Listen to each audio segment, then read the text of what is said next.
All right, the property prequel. Be in the know before you buy. Crossy. It's Rams, mate. We are here. A couple of days out from Chrissy. What are we? A few days out. It's mate. We made it another year. We made it another year. We've been able to pay our bills and keep the overheads alive. So yep, that's right. We wouldn't be here without the listeners. So we do appreciate everyone tuning in.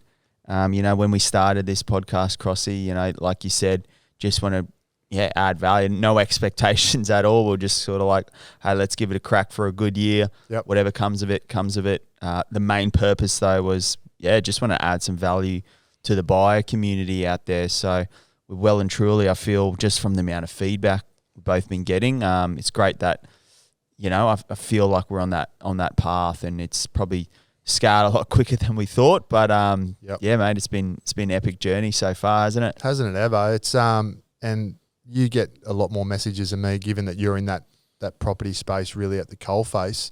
But even the amount of messages I've been getting the last month, got a random one from a guy in Perth the other day, just via Instagram. Just he's been listening.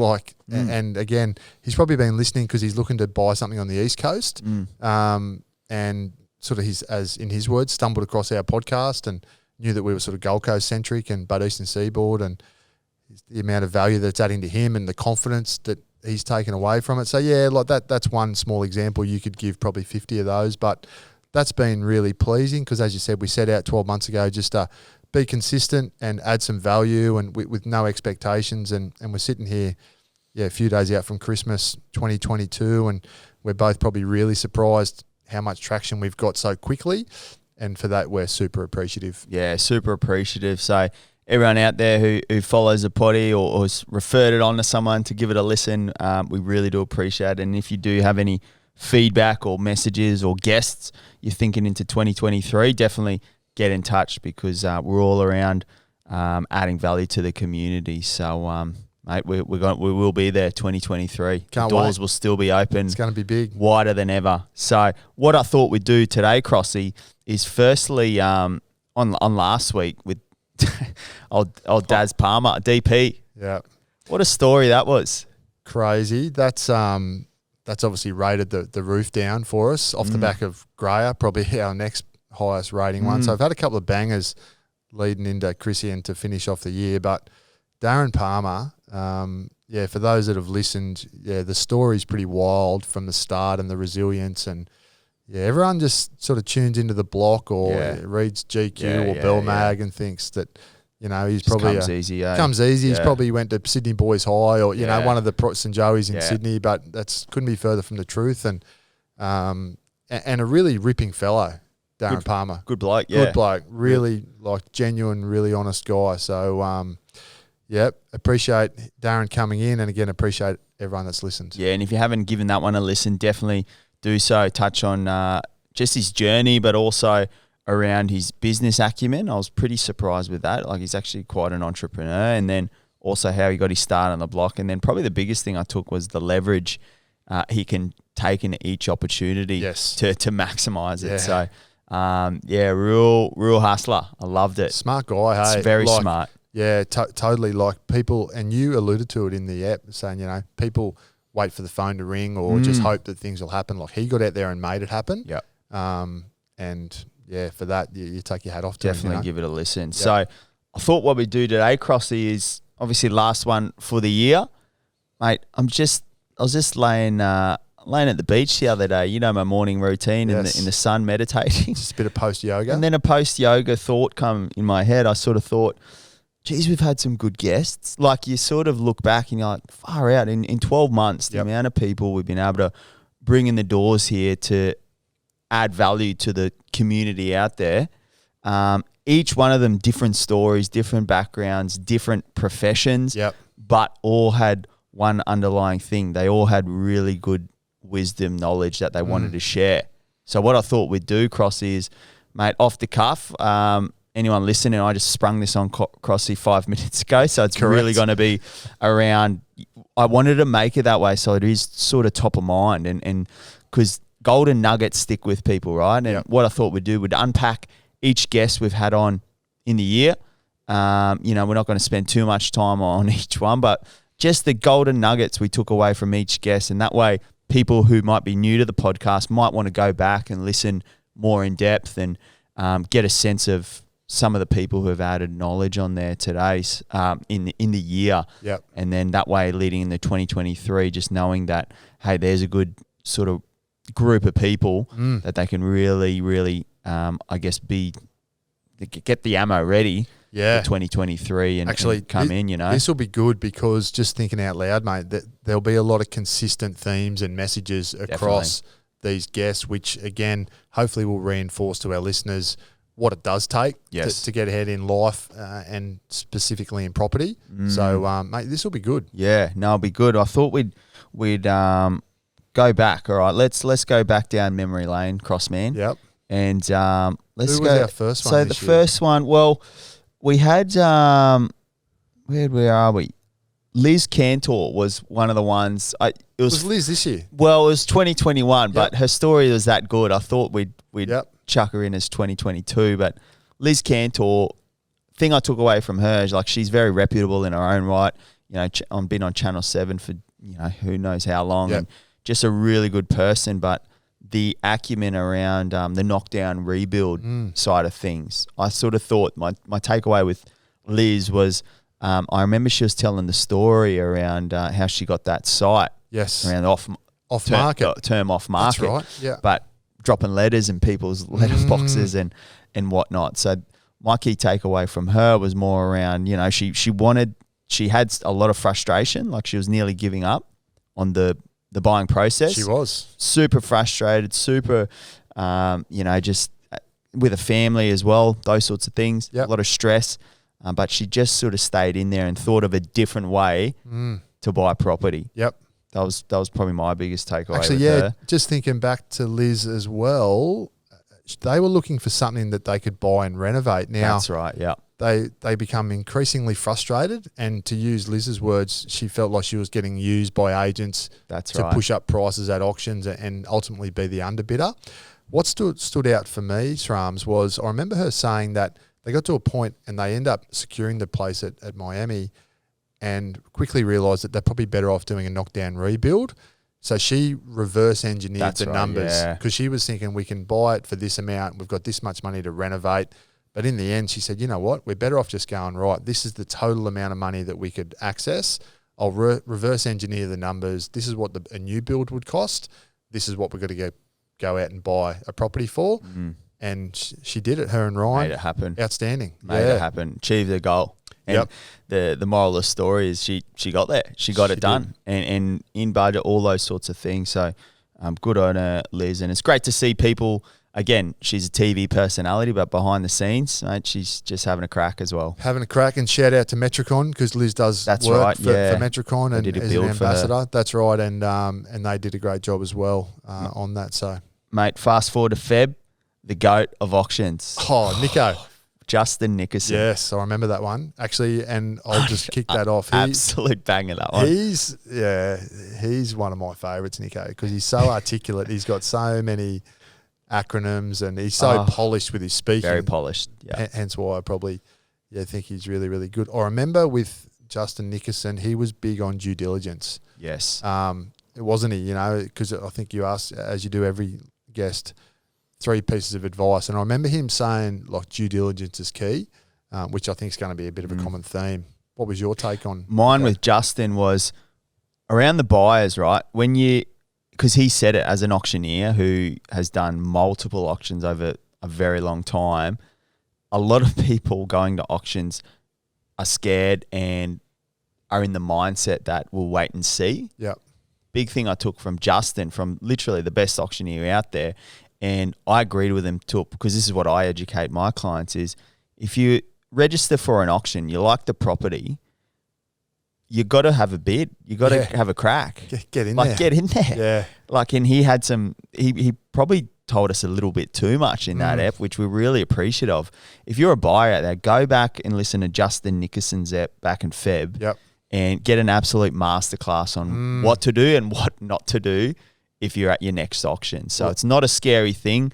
It is for people who aren't used to it. So get educated, Yep. and you'll get some super good takeaways on how to win auctions from Justin. Great advice, because once we get through the Christmas period, you come back, it is auction season again, isn't it? And I remember him saying, as you allude to, mate, that he said, I'm probably doing the auctioneers fraternity a disservice at the moment, but I will tell you boys this, and it was gold. So yeah, make sure you follow that one. Unreal, mate. We go late Feb. I love this story. Juliana Gomez. Oh, comes over with the backpack from Brazil and a surfboard. With the surfboard. She's still got the surfboard. Far out. Juliana Gomez, one of the highest ranked female agents in Southeast Queensland on the Gold Coast, does a lot in the Burleigh catchment and surrounds. Couldn't speak English. Yep. Come to Australia, next to no money. Remember she just had a bike and a surfboard and a backpack. Yeah. Yep. Crazy. And her story for me was around key takeaways, like putting limitations on yourself. Like you sort of think, right, like there's people in Australia, like privileged, like they can speak the language, go to a really good school, they've got a good home life, all that, whatever it is, they've got food on the table, and they can't seem to achieve their dreams, and they put excuses and barriers in front of them. What I took away from Juliana was, from the get-go, she was against the odds, right? Couldn't speak the language. Yep. And trying to get into the sales industry. Yep. Wild. Yep. Absolutely wild. So just shows when we started unpacking her, she's got this real strong resilience in her mindset. Yep. Very like nice, calm lady. You would never picture it, but you can tell deep down in her core, in her mindset, she believes that anything's possible, I feel. Definitely, like that dogged resilience. Yes, that's resilience. You took the word out of my mouth. That's exactly her. Gift wrapped in this really, like attractive lady that's like wouldn't hurt to fly. Yeah, correct. Like really, really good. That's, if ever you think it's too hard, go and listen to Juliana's story. It's a good little one as well. Can you make it as a female real estate agent or female professional in business, being a humble person? Yep. If you don't think you can, listen to that story, and it might change your mind. Yeah, that was good. Back in March, Maddie Jameson, Emma Sweeney, the Render X crew. Wow. The Project X. We lifted the lid on, I think it was Australia's most viewed property. Yep. Australia. That's right. It was. Australia. Yep. The house was fully rendered, bench tops internally.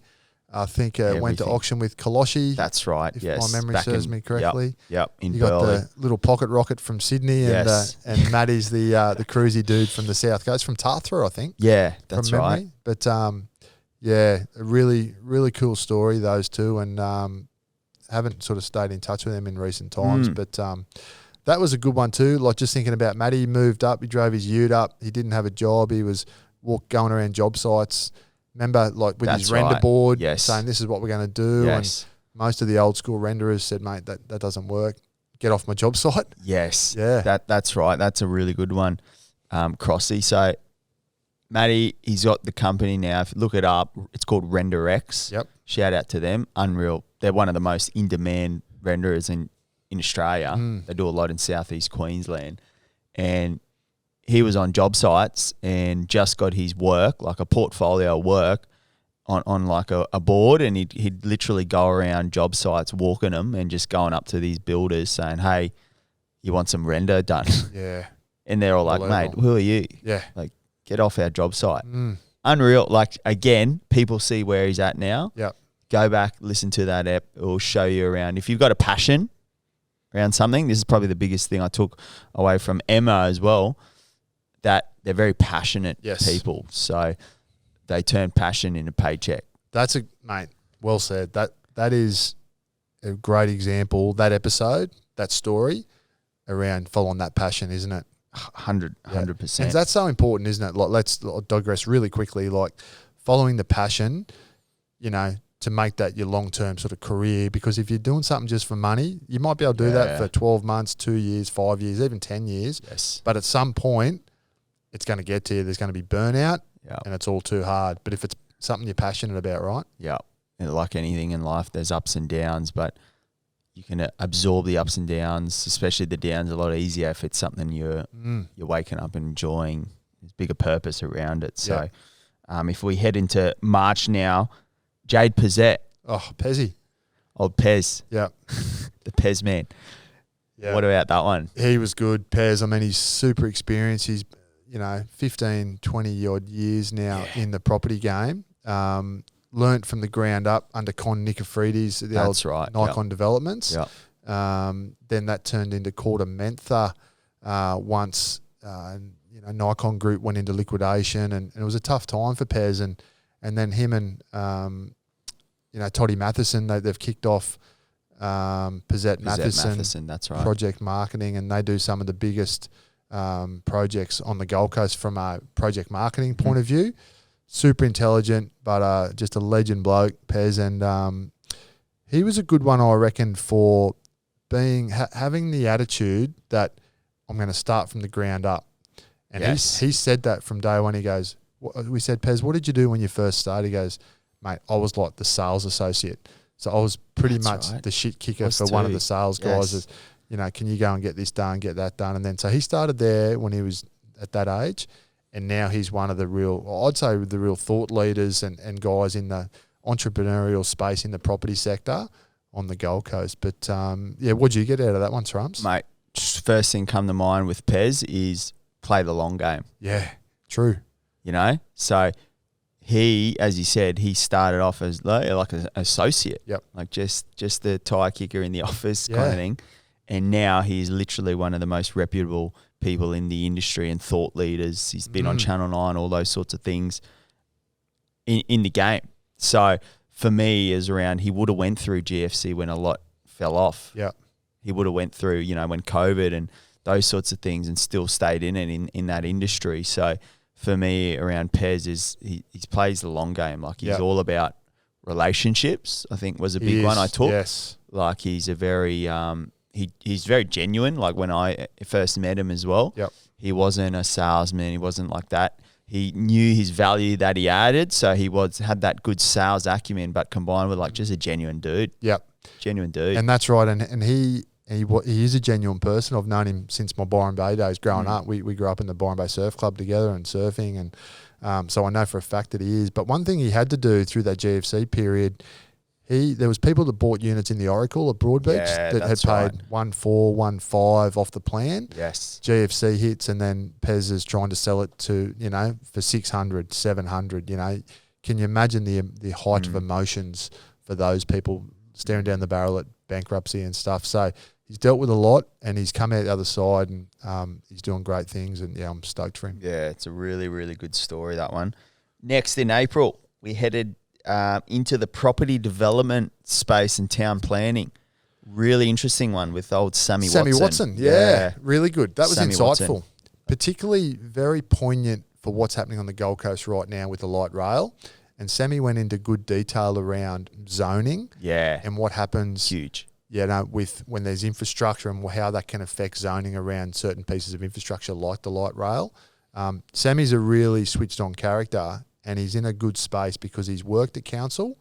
He's a town planner, but he's worked at local council, but now he's out in the private sector providing advice to developers or people that are looking to buy sites. And again, with Sam, a takeaway for the listeners is if you don't feel like you've got the expertise or the time to do your own due diligence, there is help available in the form of consultants or experts. 100%.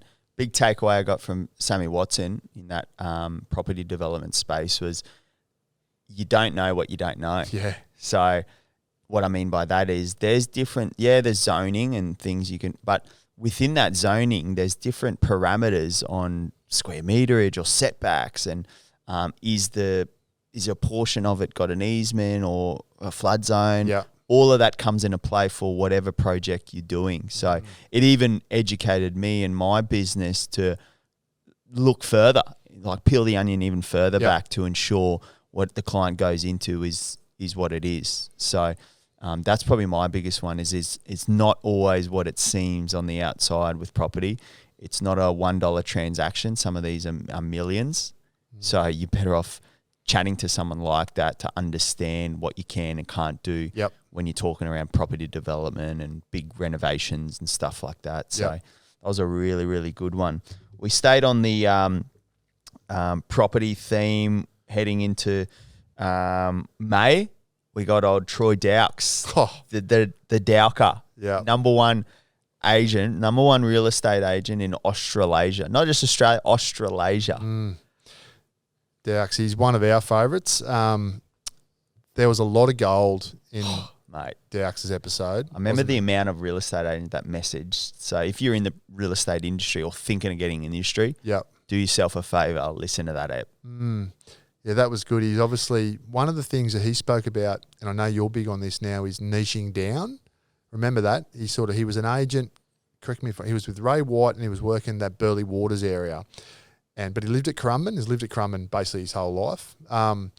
And he thought he wasn't sort of being true to himself by servicing that area, or he wasn't super passionate about it. Again, coming back to the make passion your paycheck. And then he made a shift and he wanted to get down to the Currumbin sort of area and really specialise in on that beachfront. Beachfronts, yeah. From sort of like Tugun, Balinga, Palmy and Currumbin. And then he obviously made the shift to Koloshi and he's big on learning. You know, he's big learner. Not one of those guys that says, look, I know it all. He's always learning. One of the attractions of going to the Koloshi brand was to work under Michael and just absorb it and just develop his own skills from there. And he's a guy that's number one in Australasia, but still looking to learn. So that was a big, I think, lesson and takeaway out of that one was you're never at the final destination. You're always learning. Yes. And if you think you've made it, then you probably haven't. You're in a bad place. Yeah, exactly. That's so true. That's a really good takeaway, Crossy. Thing I got with Dowks was, and he lives by this just because I've spoken to him outside of the professional environment as well, centered. Always centered. I remember him saying there was a quote in there or a statement he was talking around, you know, he wins a big listing or huge sale, you know, he keeps cool. But then sometimes he'll lose a big sale or, you know, he'll get cut out of a deal or something like that. He still stays centered. So the big thing around him, he carries that he was talking around frequency and energy. He carries that into his when he just goes about his business. I see him at Riggs Recovery, you know, having a chat. He talks to other people.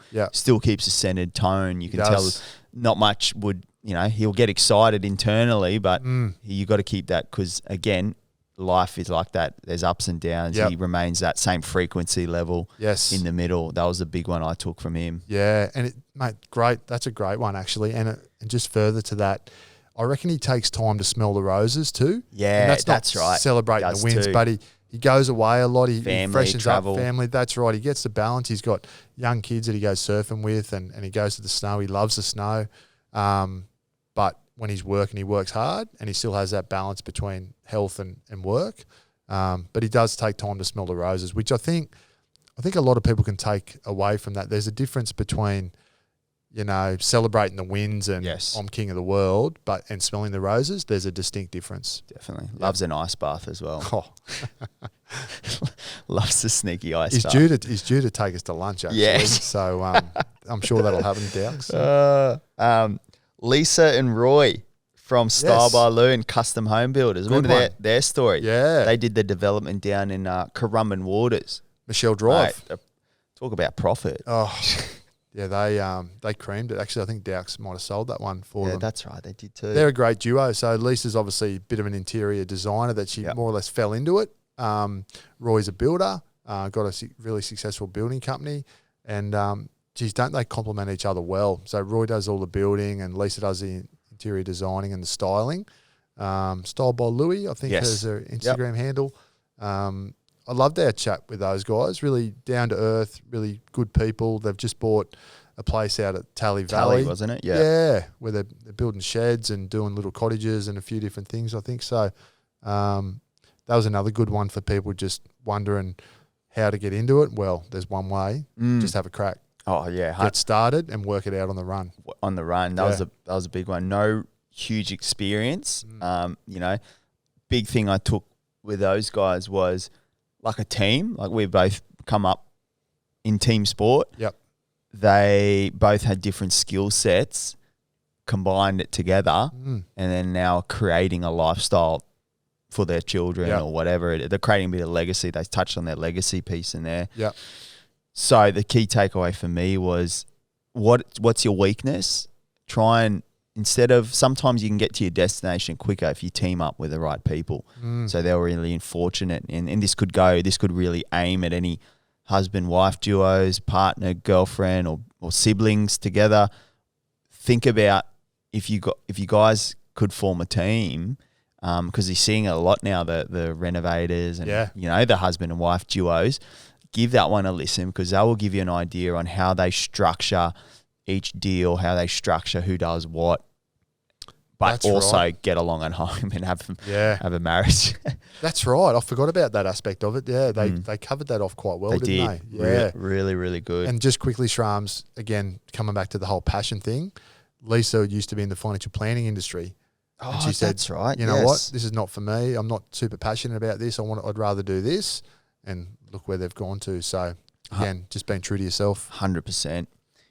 We ticked over June. We're coming to the end of financial year. We thought we'd dive into commercial property. Oh, yep. So we interviewed Lockie and Jared. Yeah, Lockie and Jared. So Jared Johnson, Lockie Marshall, they head the crew at Harcourt's Coastal Commercial Department. So commercial property, something me and you love touching on, but we thought we'd get some experts in and really, really dive deep in commercial property.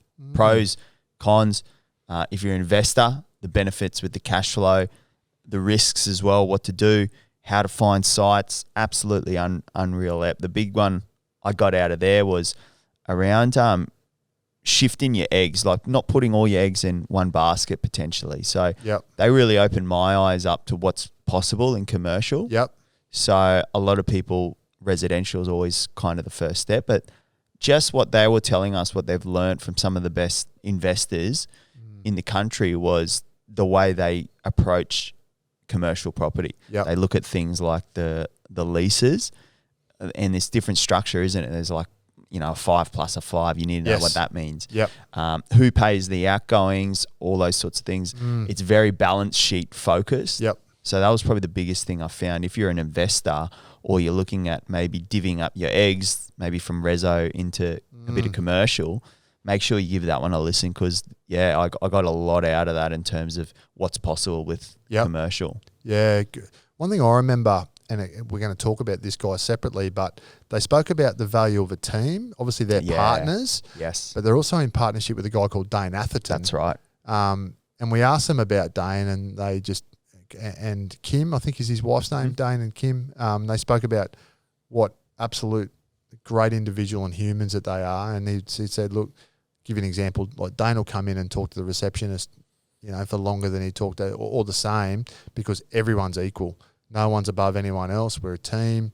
We can't make this part of the business work without that guy or that girl over there. And that really stood out to me from that episode, that the importance and the high value they place on a team environment to get to the greater good or the greater goal.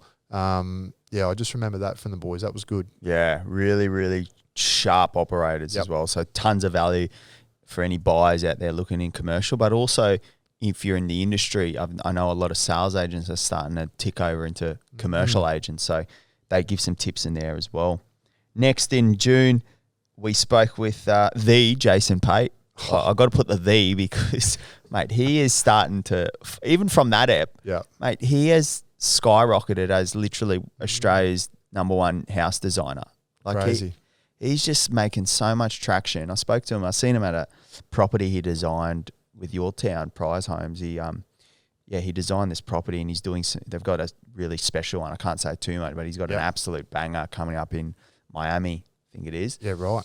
Mate, he's the go-to for anything house design at the moment. So what do you think of that app? Tell you what stood out to me with Jason Pate was when I'd never met him before. When he walked in and we spoke to him briefly off camera, I'm thinking, is this Jason Pate, the designer, or is this just one of the knockabout blokes that I see at the pub or that I play footy with, Yep.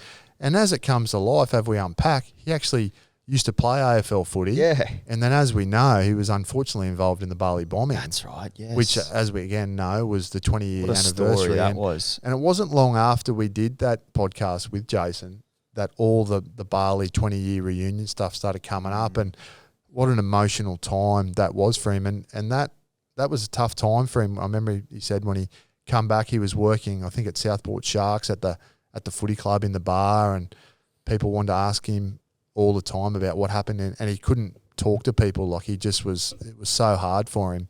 And again, then he was doing a couple of different things, and then he thought, you know what, I'm going to go down the design path. And he went sort of the TAFE route from memory. He didn't go the architect way. He went the other way, which a lot of people wouldn't know, and it doesn't matter. That's irrelevant because look at him now. Oh, biggest takeaway I got from him straight away, first thing come to mind was around the whole university degree.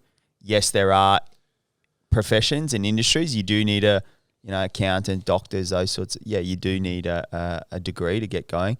A lot of the jobs out there, though, I think require skill set and just the balance of that with the willing to do what you love.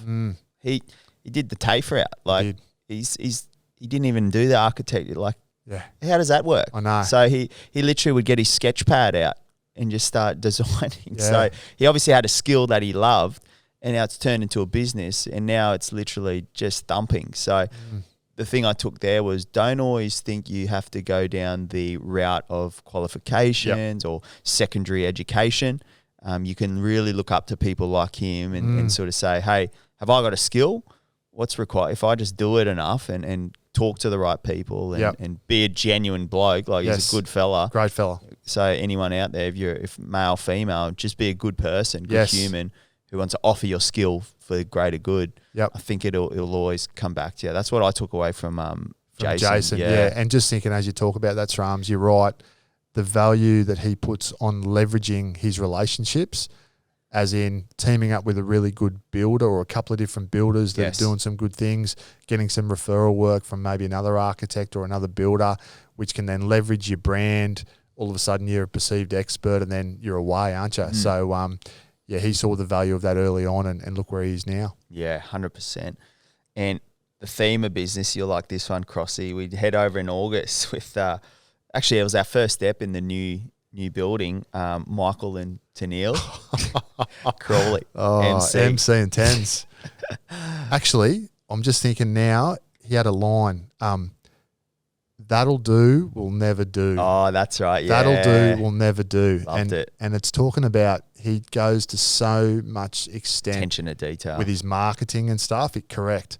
And I know, talking to MC, some of the shoots that they do, like and this is prior to COVID, mind you, but they'd be going all over the world to do a photo shoot for some sunnies. And if you look at it and you go, mate, why wouldn't you just hire a studio on the Gold Coast and go and do that? But that'll do, will never do, right? So MC and Tens both sort of worked in the surf industry early on. And again, really good story around MC. The whole Valley Sunnies route started. What a story that was. Because he got sacked from Quicksilver.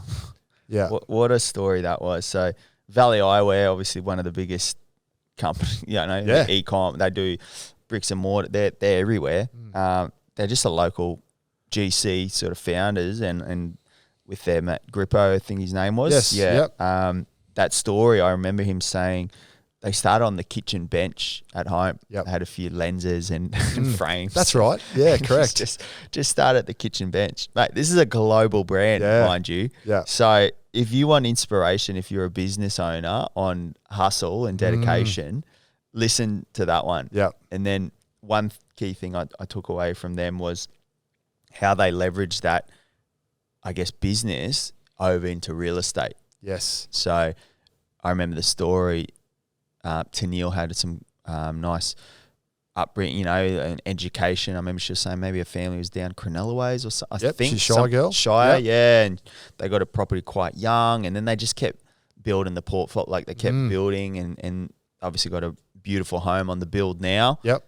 But that's been all leveraged from the business they built, and vice versa. Yep. So what I like around them is they're not living that sort of life where it's, they got the business and they're not having that balance at home. They've been able to build the dream family home from the business. And again, that business started from no qualifications. Yeah. From all reports, MC wouldn't mind me saying this. He sounded like a bit of a class clown, and it sounded like he didn't even go to school. Did he? Right, yeah, he was picking tens up on the bike. That's right. On the treadly. I'll pick you up from school. He was hanging around the PBC school fence. He was. You get locked up doing that now, MC. That's anyways. right. But a couple of things that stick out there. Really good partnership, as in Yes. Tenz's like sales and marketing sort of background. Great team. And MC's like flair and creativity. So that obviously works well together. But then also, as you say, Shrams, having the nous to use profits from business to put into real estate. Like I know their home's nearly finished now in Palmy. Mm-hmm. And I know he's talking about trying to buy some other investment properties as Yes. well to get ahead. So that was a good one. And we'll be due for that housewarming party, MC. Yeah. And Tens, Yeah. probably in January. So Jeez, that'd be something else, wouldn't it? that'd be good. Waiting for that invite. Then in August, this was a really topical one. Sean Carney from 44 Home Property Management. The ep was titled The Rental Crisis. Tenants and landlords, here's what to expect. Now, that theme is still relevant right now and will be relevant, I feel, for the next 6 to 12 months. I agree. Could be longer, mate. There's no real end in sight because there's no new supply coming into the market through, yes, there's buildings being developed at the moment, but none of them are settling anytime soon. This is going to go on for some time. Sean Carney, it was funny with Pup because he studied journalism, I think. That's right. So he sat on the couch and I was like, mate, you could be, he's just got the voice and the tone and you could be running this show. But it was good. It was interesting that day. I remember him talking about through COVID, how things changed. And we saw that regional shift and people coming into, obviously we had locked borders and he's operating both sides of the border and people moving up from Sydney and Melbourne at say Casuarina and Salt and Kingscliff, where rents were 700-800 and boom, all of a sudden they're 1,200, 1,250, just again because of supply and demand. And now things have settled a little bit because there's been some direction from some employers that people have to go back to work full time, as in back to the office full time. So some of those rents have started to come back in some areas. They're booming in other areas, but those areas have come back, and the conversations he's had to have. So a lot of that client management and honest being honest, exactly, that transparency. That's a bit I got out of that one. Yeah, I tell you what I got out of that was big one for tenants. Yep. Create a CV.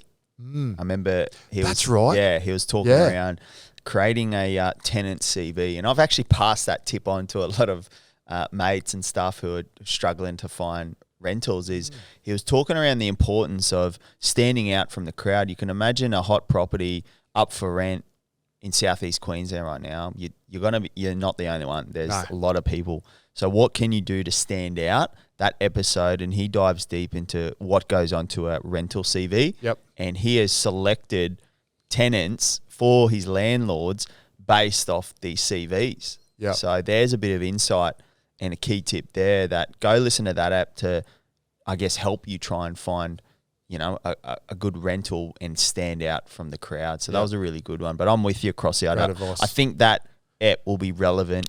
Interest rates just went up again. So what that does is it pauses people on the buy side. So all of a sudden they're not renting out their homes. They're staying there, or they're not selling, or investment properties are shorter. So it's just less. There's going to be less stuff for rent. So that will be really relevant for the months to come. We then moved in September into a bit of property styling. We got interior designer queen Tracy Craig. Oh, yes. Yeah. Yep. She popped in. She was just about to head to Fiji to get married, I think. That's right, from memory, yeah. She was an absolute weapon. Really good. Weapon. Really honest. Gave some great advice. Hopefully you've implemented some of that at your place. I really have. Did you? Did you really? Mate, my biggest takeaway was around utilising space.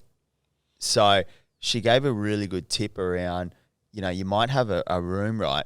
Have a look at the room first, the space, but also is there any aspect? So I really notice it now when I go in looking for clients is, hey, this room, just because of the furniture, they're not maximizing that aspect. So sometimes if there's a really good aspect, less is more. Yeah. Sometimes if there's poor aspect or the room's clunky, you can cover that up through good design and furniture. So I'm always onto it now when I'm looking for clients. So that was my biggest takeaway, was just her acumen and experience around reading a room and how to design it properly. She was great, Tracy. I remember her talking about when she goes to style homes. I say, look, what do the clients do? Do they just sort of say, look, here's the keys and do your best, or do they sort of want to follow you around? And she said, well, a bit of half and half, So I think a thing out of that is if you're going to actually spend the money and get a stylist in, let them do their Let job. them do the job, yeah. Not, hey, listen, do you reckon that lounge should go there? Yep. Yeah, so don't tell an interior designer how to suck eggs. Remember the old diamond cushions? Never put the cushion on the diamond. You know what? I think I've implemented that. Thanks, Tracy. Never put the cushion on the diamond. Sometimes I'll be in a home with I'll just fix it up. Yeah. And the towels. Oh, yeah. No swan towel. No swan towels. Yeah. We moved into the finance piece then. Natasha Neary. Oh, yep, Tash. Financial Wellbeing Group. What a goer she Weapon. is. Yep. Oh, female. We had a bit of a theme, didn't we, for September? Just female powerhouses. Yep. So Natasha was a good one. Again, has a family, has a business, has a team. So she's got to be a leader for her team. Yep. Trying to do a build as well herself. So you talk around, is it possible to juggle plates? Give that one a listen. Yep. And see what's possible. Yep. Busy lady doing very good things. And she actually started in the finance industry, more in the banking sector when she started, in a heavily male-dominated. That's right. And you would think there'd be a lot of roadblocks to be able to sort of climb that corporate ladder. But I think, you know, she probably gets, if you talk about judging a book by its cover, you know, she's got the long blonde hair and people probably think, you know, she's just there for looks. But she's super intelligent. She knows her stuff. She does a great job. I hope they don't mind me saying, but MC and Tenza clients of theirs. Can't speak more highly of her in the business.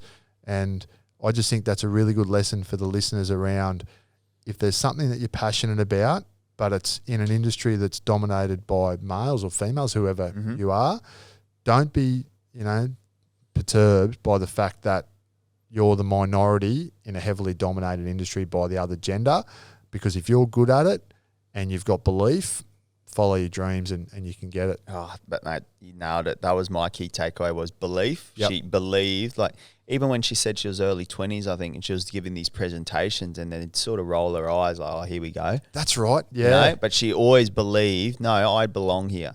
So that was a really inspiring story. So the key takeaway I got from her was belief, and also let your skills do the talking. Yeah, that's right. So she just bring it, and then she started to get the reputation, because it's like, actually, this woman knows her stuff. She does. She's actually, yeah. Yeah. So the really inspiring one, but especially just niching on if there's any females want to get into business or in the finance, real estate world, listen to that. Huge inspiration and really, really motivating. Absolutely. Mate, we then ticked over into October, and we got to listen to Jeremy Langston's story. Oh, mate. Wow. Yeah. Are you serious? What he bought about 300 properties in 2 years. All jokes aside. What a weapon. Crazy, hey. Unbelievable. Gave Leighton Hewitt a lesson on tennis. As well. No, look, it was that was a good story, because that's a real good lesson for people about following your gut instinct and investing counter-cyclical. Yeah, because that's right. At a time when everyone bought a lot in the pandemic, in the thick of the pandemic. In the thick of it, at a time where you'd go, geez, either the world's going to fall in and you wouldn't even consider buying property. He was out there buying multiple, and most experts were saying that property could have a decline of 30 to 40%, whereas it actually had an uptick of more than that. So he basically, you know, the old rugby league analogy, it's a 12-point turnaround. You know, you think you're going to score at one end and then the other team goes down to score at the other end. That's the analogy I would give in that instance, because people who were buying property then were being told by the uneducated, you idiot, why would you buy now? They're actually the ones who have come out. And in a lot of cases that I've seen, it's changed people's lives for taking that action. And Jeremy was a great example. Thing I got from Jeremy was, one word just keeps popping in: opportunist. Yeah. Massive opportunist. Great Very point. savvy guy. Yep. Grew up in Ipswich. That's right. You know, grew up in Ippy, humble beginnings. Mate, he sounded like the ultimate opportunist. Yep. I even spoke to him off camera around his business, and Yep. mate, mad opportunist. What I mean by that is, I remember he was talking around his business, and start of it was he was doing a lot with the RTOs and all that, and then the funding stopped for that. Yep. Pivoted, boom, straight into something else. Yep. That scaled that from however to however. NDIS? Yeah, and just, I don't know, just his acumen and I remember when he was talking around his belief, And that line is worth playing back 10 times. Yep. The way he said it with conviction. I actually hold it with me a lot that, you know, if anything's possible if you believe it. And he was sort of like, mate, I believe whatever I go into next, or if I need to pivot into something else, I'll achieve it. And he said it with that much conviction. I was like, he convinced me that he would. So he obviously believes it. So, well, he had, in his words, some black dog moments. That's right. Yeah. Had some tough times He's as around well. 30. Yeah. And he was just really felt like as a person and as a father, he was underperforming or under-delivering, underachieving. And he sort of looked at himself in the mirror and goes, I wasn't put on this earth to do this, to be mediocre. Like, there's got to be something better. And again, I think that's a good one, and resilience and good self-awareness. Huge self-awareness. Yeah. Yeah. So give that one a listen, not only for the story itself, because the story is like mind-blowing. Yep. To go bought first property and like only like 2019 or 18 or whatever, and then scaled however many properties and his business. So, but opportunist. Yep. So just lastly on Jeremy, one thing I loved was he'd researched the pockets. Everyone thought he was just opportunist, taking action, but behind the scenes he was doing his research. Remember we said he had like 6 whiteboards at his house. That's right, the whiteboards. The whiteboards. So due diligence. Yeah. Yep. Took action, but calculated risk. That was calculated risk. November, we moved into Dane Atherton. Dane Atherton, that was boring. Wow. Jeez, unbelievable. That was Mr. Acronym and loves an analogy. And metaphor. And mate, the amount of feedback I had on that app, ridiculous. That was I didn't realize how much strength he's got in the industry. Yeah, phenomenal. That was one where, honestly, like, you're sitting there talking and you look at your watch and you go, shit, this has been going an hour. Yeah. And it felt like 20 minutes. Quick, yeah. Yeah, because he just absorbed it, eh? Oh, the gold from Dane Atherton. It was great spending some time with him because in the industry, people know who he is, of course, but outside the industry, he's not really well known because he's not out there listing and selling. He's that guy behind the scenes that you talk to all of his staff. Everyone loves him. He's got really good awareness around, and actually gave some really good analogies about the log in the fire. Didn't he? Spoke about staff. Yep. Excuse me. He some of his staff can be cooking with fire on the inside, but there's some staff out on the edge of like a wet log. Bring them in. Got to bring them in, and if you're involved in any sort of leadership roles or you want to get into that, go no further than the Dane Atherton episode. Yeah, leadership culture. Yeah. Even in my business now, I keep reflecting back on that app. Do you? Absolute masterclass. Yeah. Just in terms of how, 2 key takeaways I got, how important culture is to keep in check with what's happening with the culture. He was telling us on the daily, he can notice, a 40-year-old female and then a 20-year-old young gun, and then he's got the 30-year-old couple there, like all different personality types. So what's important is reading people's emotional IQ. It's the first one, so get skilled on that. The second one was get laser focus on your strength. So remember him saying, and this is where I got a lot of feedback from selling principals and people trying to build a sales team, is he got off the listening and selling and just focused on team and culture and building. So that was a huge one for me in my business, where we're pivoting just to really narrow down on where your strength is as a human, go double down on that, and then work with people to fill those roles up. I remember him saying out of the 80 sales staff that he has, he's personally recruited 77. Yes. Yeah. Yeah. And some of those would take years. That's right. And I think he alluded to that as well. Yeah. Yeah, that was good. And he had that self-awareness around after 6 months opening the new business that he's going to stop selling, which would have been seen as really risky at the time, taking one of the revenue generators away. But he knew it was for the greater good, and his highest and best use was employing and training staff. Training staff, building culture, and a huge one that just come to me was his team are his clients. That's right. That was talent gold. Within the organisation, they're his clients. Yep. So, wow. Yeah, just that's amazing. Unbelievable app. And then we moved to Rob Grayer. So, Rob and Andrew Grayer. So, the lads from Grayer, you'd be sleeping under a rock if you don't know them. Biggest builders in town. some of the stuff they're doing at the moment. But what'd you get from Rob's ep? Humble. By the way, one of the biggest eps to date, and yeah, still, one of our highest rating, isn't it? Still pumping, still feedback. I didn't realize how much people wanted to know his story. Yep. Oh man, we haven't got long enough to talk about Rob, but I tell you, with Rob, humble beginnings. I think did he go to Ipswich? Yeah, IGS, yeah, that's right. Yeah, he played rugby and stuff. Played rugby, yeah. and again, like could have played Australian schoolboys rugby. That's like, right. just let that sink in for a minute, because most Australian schoolboys, whether it's league or union, go on to bigger contracts. He said, "No, that'll do me." I've always had that thing that I wanted. My brother and I wanted to do property. Yep. And then they basically bought a hoarding house, didn't they? There was a bit of a hoarder house and flipped it and found their niche again, that they were going to buy residential property, renovate it, sell it, flip it. And he did that multiple times. And he said, you know, a lot of those properties are now worth way more. But one key thing that he said to me was, said to us rather, Strams, was he always left money on the table for the next person. Like it. I loved it. Yeah. And that's a real good lesson, not just in business, but in life. What can you leave on the table for the next person coming in? Because at the end of the day, if you're just trying to take it all for yourself, first of all, life's too short for that. You know, there's got to be a greater good. It's not just all about money. There's got to be a legacy piece or something that you go to bed at night and you go, I'm making good money from this, but I'm also I'm doing some really good things. And I think for Rob, for me, I thought that was enormous. Yeah, huge. One thing I took away from Rob was everyone sees his success on some of these sites he get, like some of the best blue chip sites.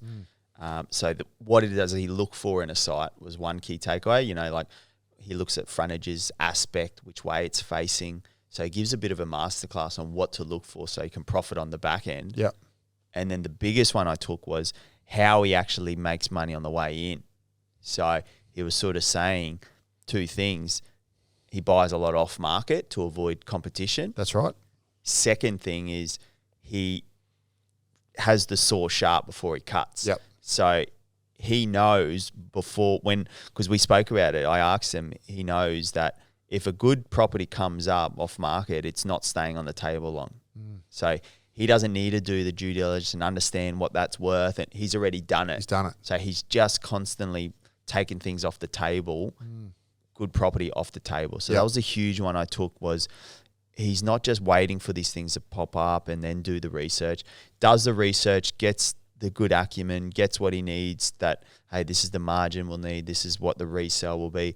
Then if something pops up that aligns with that, it's off the table. Yep, within that's that. right. What was that one? He said some of these unconditional and like the same day, like done. Unbelievable. So if you're an agent or a seller, geez, I want to deal with him. Yeah. Because I'm getting paid quicker. And he knows what he wants. So correct. That was a huge one I took. You add that to the average buyer who, mate, they can't even make a decision on, 2 weeks on a property. Yeah. So that's the difference I found. It is. Is he's skilled professional. Yeah. Does it day in, day out now. So unreal app. And then Crossy, our last step for the year was Big DP, Darren Palmer. Jeez. Mate, what a story. What a get. First of all, great work by you, talking to Darren and getting him to come on. And then obviously... just so much value, eh? And again, you said it in the episode, there's a reason we don't do a whole lot of background research, is because we like it to be raw. Yeah. And he started talking for 30 seconds and it was like, man, this is not what I expected, Hey, he's from Gladstone, Central Queensland.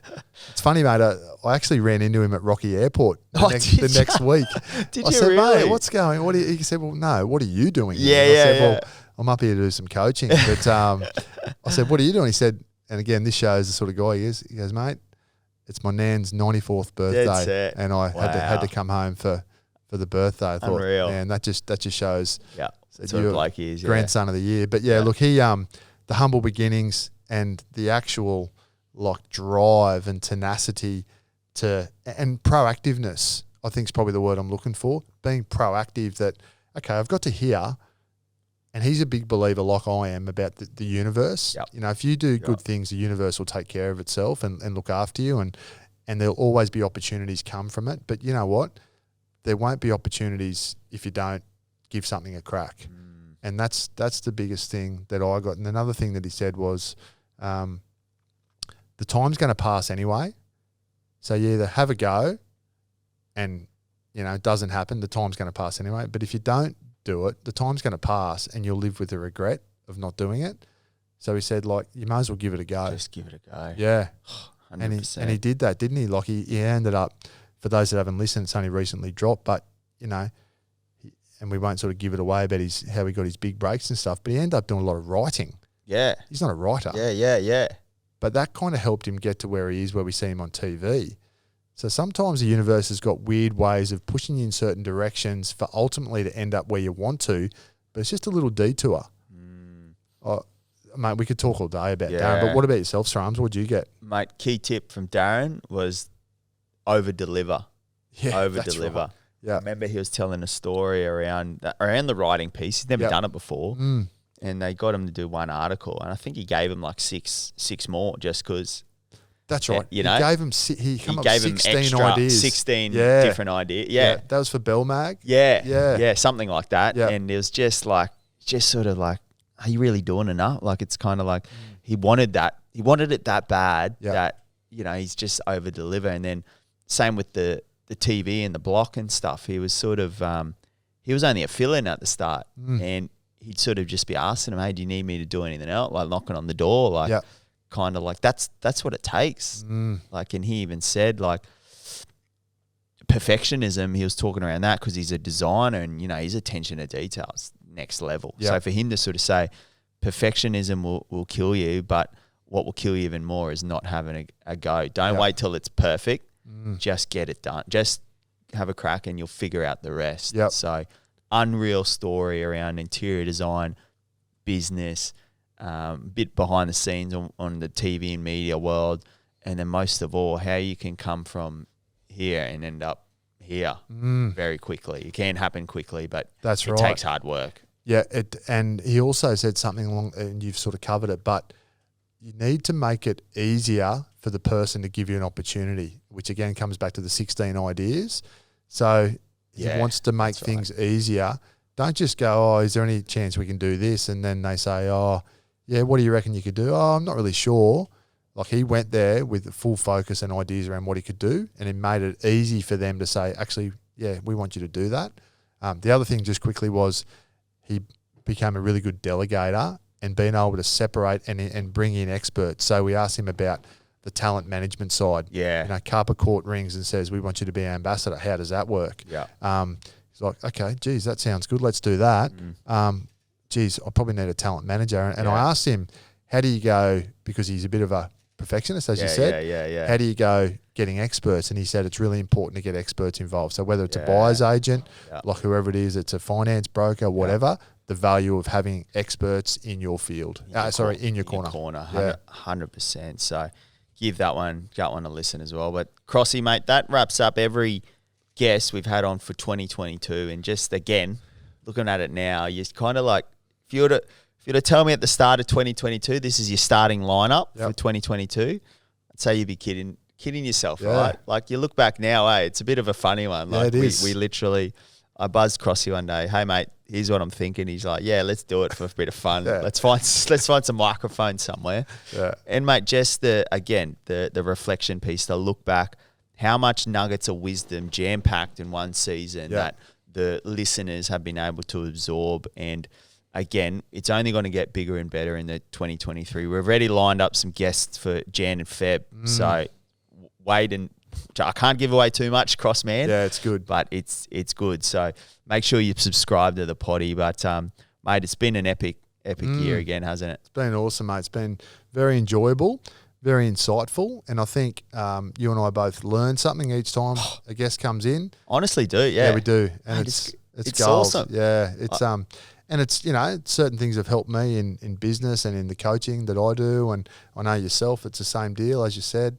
It's been a lot of fun and just, it was just so appreciative of people that listen. We honestly started it with no expectation. None. And we always said the expectation of each other is let's just be consistent. So every second Friday, whatever it is, we'll turn up and we'll do it.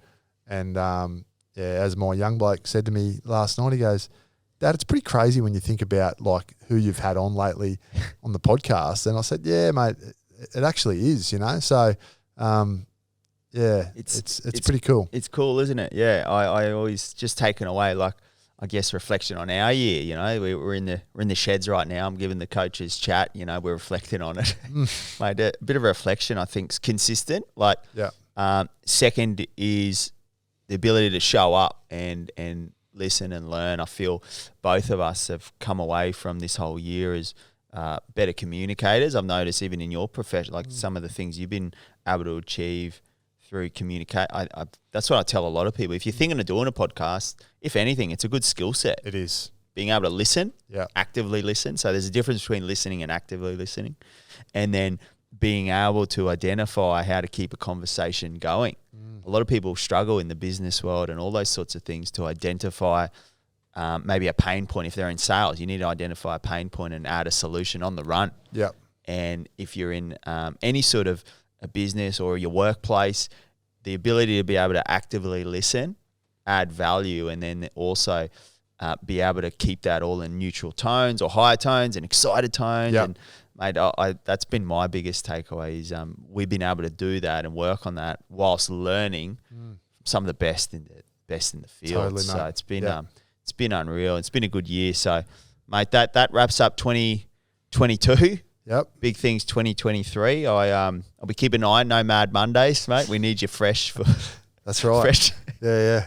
We need you fresh for next year. Not too much pavlova in a few days' time. And mate, what's doing for Chrissy, by the way? Mate, we're Sydney this year.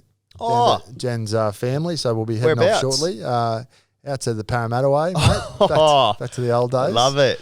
So is it like a homecoming kind of thing? Man, Or? it's not something I'm massively pumped about. Are you going to go back to the Eels house? Or might have a few of the boys. We'll have a reunion. Yeah, that won't be happening. Mate, we're actually going to stop a couple of days at Yamba and Crescent Head and Newcastle, make it unreal. A bit of fun. So what are you doing?